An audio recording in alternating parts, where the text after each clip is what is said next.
Hey y'all, I have some new merch. Stick around to the end of the video to learn more about it. So I recently decided for like the 5th time in 10 years to mute my notifications from people I don't follow on Twitter, because Twitter can be a dramatic hellscape sometimes. But before I did that, I noticed a common trend. Someone would post a tweet asking for recommendations for creators of color who talk about politics, and I was often one of the people recommended. There was an uptick of this recently in light of a discussion people were having about how the political space on YouTube seems to be dominated by white people. I talked about this a little bit in my last video, and one of the things I pointed out is that there really isn't a shortage of non-white YouTubers, even among those who discuss political and social issues. But for some reason, a lot of these creators of color seem to be completely absent from white people's radars, which is why I assume there are all these threads asking for recommendations. Now, in terms of YouTube, I'm sure a lot of this has to do with the way the algorithm recommends videos to people. But the algorithm does suggest videos based on your user activities, but even outside of YouTube, you're hard pressed to see the work of people of color signal boosted by white people, unless it's like Lizzo or something. So there's this weird paradox of people seemingly wanting to learn more about the experiences and ideas of people of color while also managing to completely avoid all of their work. It's a curious situation, but it reminds me of a question that I get asked a lot. Hi, I'm T1J. Follow me. Let's check the voicemail. Hey, T1J, this is Matt. I'm actually in South Carolina.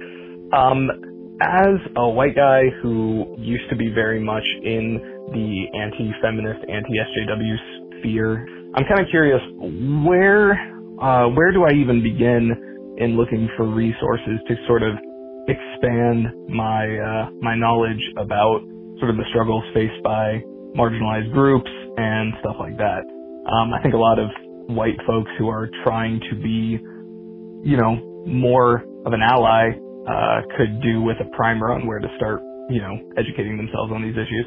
But hey, keep doing what you're doing, and have a good day. So this is a common question, and I can understand how it might be kind of overwhelming to want to be a good ally but feel like you're just not informed enough, or maybe afraid that you might get something wrong, especially in the social media era where people have very little patience for the perceived missteps of others because they're so fucking perfect, right? But you may also find that marginalized people are often unenthusiastic about being put in a position to educate others or to teach people how to educate themselves, which is fair. They don't have to, and in many cases they're not well equipped to. Not everyone is skilled at dissecting topics in a way that is accessible to others. But even for those who are, I can see how it could be frustrating to have to continuously explain what amounts to fairly basic information to people. And some folks just don't feel like doing it. But there are people like me who create content specifically to help people be more thoughtful about these kinds of things. In fact, there are a lot of people who do that. Like I said, in the internet era, there is no shortage of voices coming from disadvantaged communities, like people of color, LGBTQ people, disabled people, etc. These voices are still marginalized and often silenced, especially when compared to more privileged groups, but they're definitely out there, and in my opinion, not that hard to find. By the way, I say this with full respect to Matt, the caller from the voicemail. I don't mean to imply anything negative about him specifically. In fact, I think that his question comes from a place of sincerity.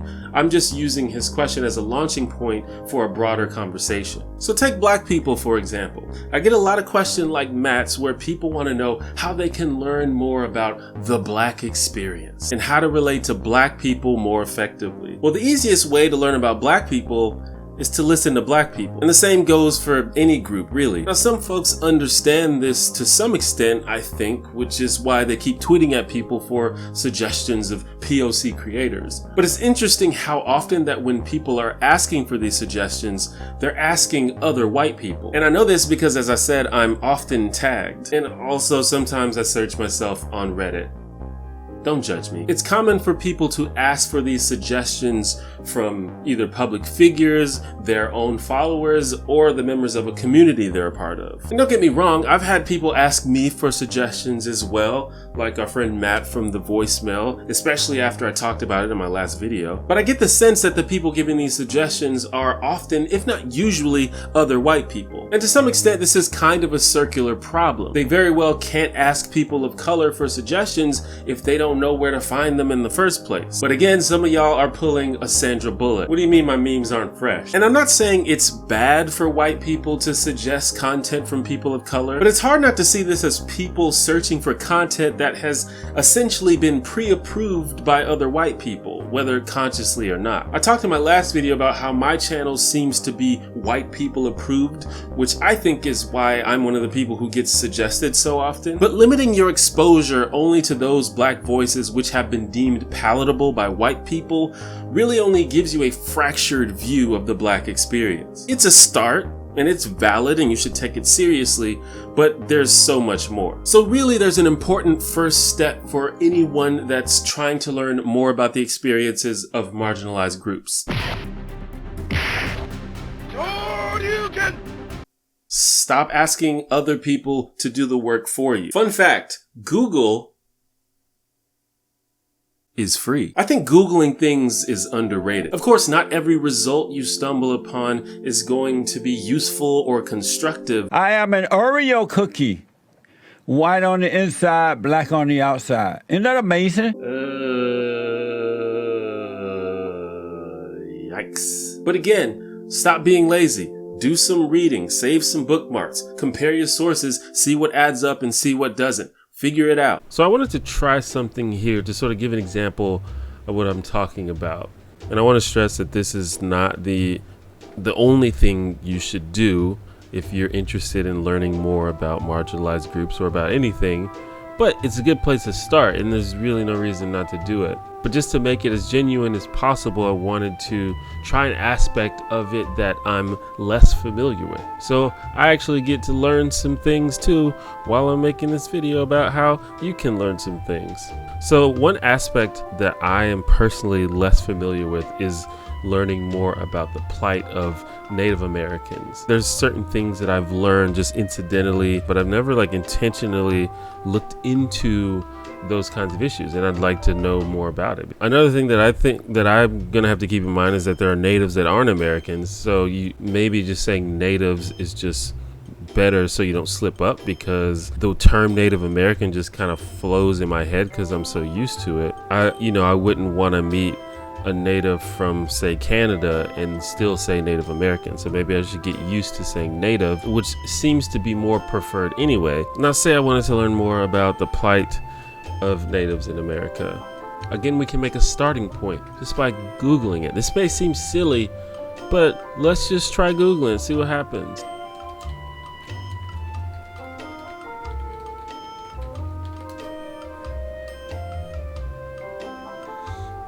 So we've got a HuffPost article at the top there. Sometimes HuffPost is really good, and sometimes it's really really dubious. So let's see, what are 13 issues that natives are dealing with?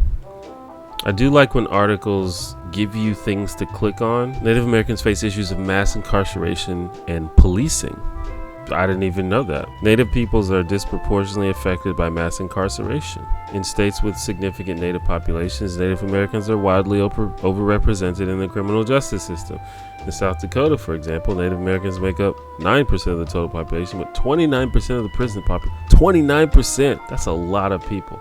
So, that's a claim, and they dropped a link. So we can click on that link and see what it links to. So you would say, okay, this is a graph that just kind of repeats the same thing.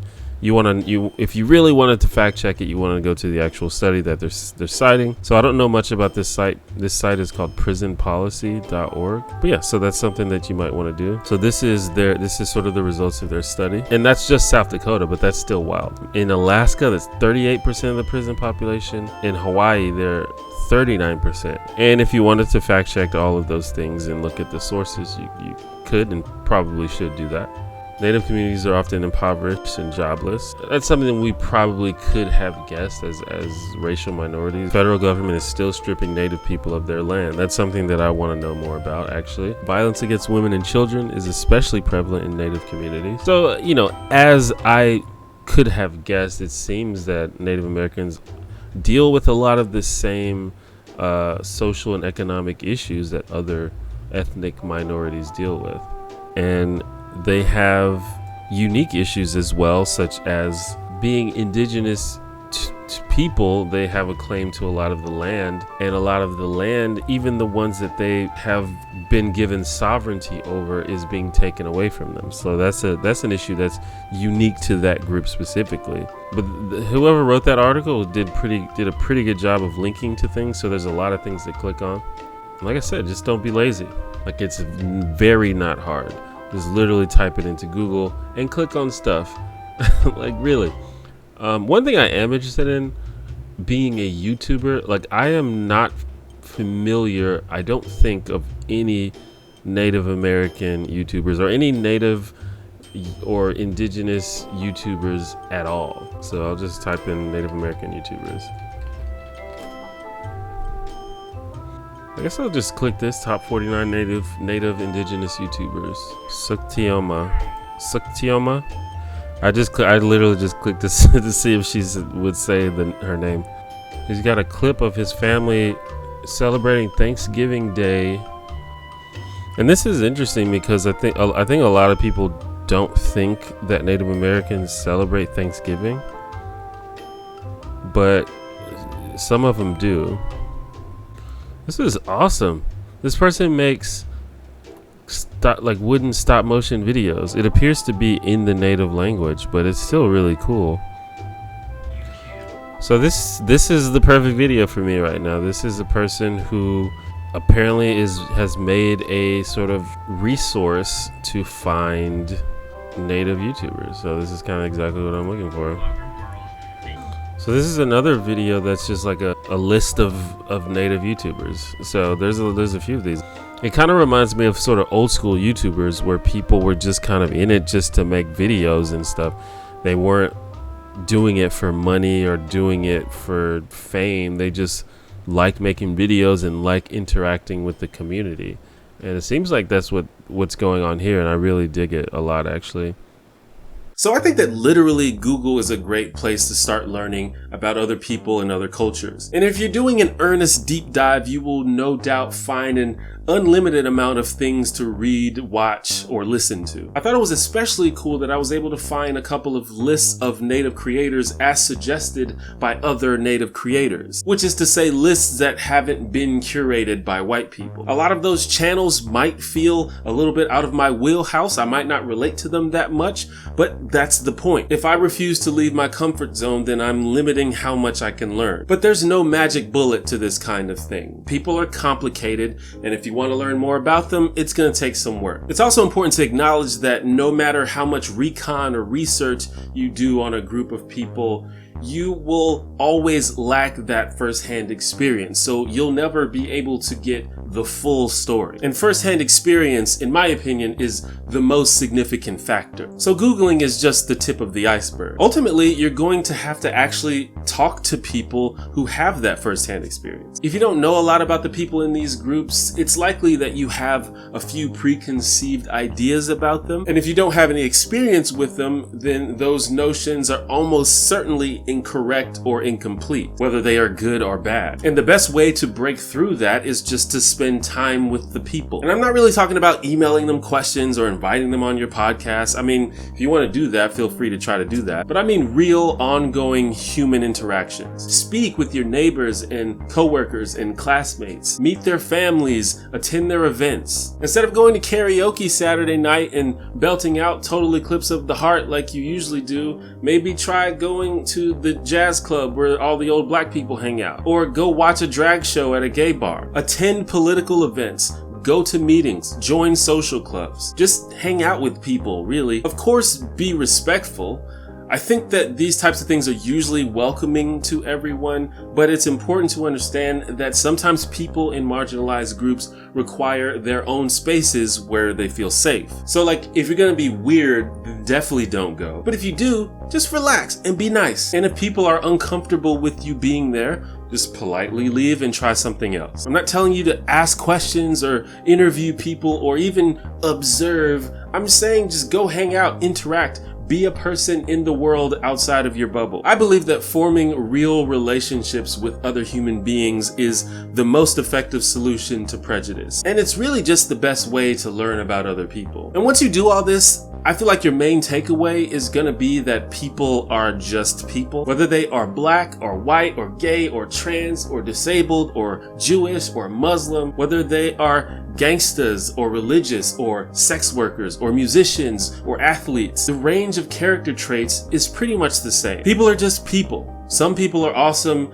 and some people are not so awesome. And what group you in rarely has anything to do with it. But you should also eventually pick up on the fact that people in certain groups have unique issues that they have simply because they are a part of that group. And for many of those groups, those issues are systemic and oppressive. And finally, you'll also probably figure out that no group is a monolith. Even within the same communities, different people live different lives and have different worldviews and different ideas about how to solve their issues. And all of those ideas are at the very least worth listening to. And of course, this makes everything much more complicated, but nobody said it was going to be easy. I think the hardest part is just being humble enough to recognize that sometimes you just lack the first-hand experience needed to truly understand what someone else is going through.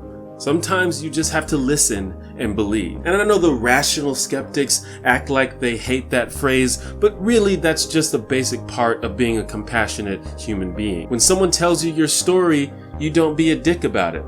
Pretty basic stuff. So the last step is to take what you're learning and bring it back to your own friends and family and community. And I'm not asking you to preach or become an activist. I mean, if you want to, feel free, but it's not necessary. But you can start discussions. You can challenge the ideas that you hear. You can ask those people the same questions that you're asking Google. It's difficult to get to a point where you feel like you can fully understand someone else's situation. In fact, it may be technically impossible. But learning and researching the basics and beginning to develop empathy for other human beings, I think is not that complicated. You just have to stop being lazy. What might be difficult, I suspect, is getting to the point where you admit that you need to do that in the first place. Which is why I appreciate people like Matt. But that's just me though. What do you think? Thank you for watching my video, and thanks to everyone that supports me on Patreon. My patrons are literally what keeps this channel afloat, so if you like what I do and want to help me out, consider dropping $1 a month on Patreon. I'm also pretty excited to announce the launch of my new T1J merch. I've had a lot of different ones throughout the years, but I wanted to take it back to the basics with some new That's Just Mito and Heiko t-shirts, as well as these cute little T1J chibi stickers. I got one right here. You can check these out at theonejanitor.com/store. This is also another great way to support the channel if you like what I do. Also, if you'd like to send me a question or a comment, or if you just want to say hi, you can call the number on your screen and leave me a voicemail, and maybe I'll respond to it in a future video. Thanks again for watching, and remember to stay Heiko.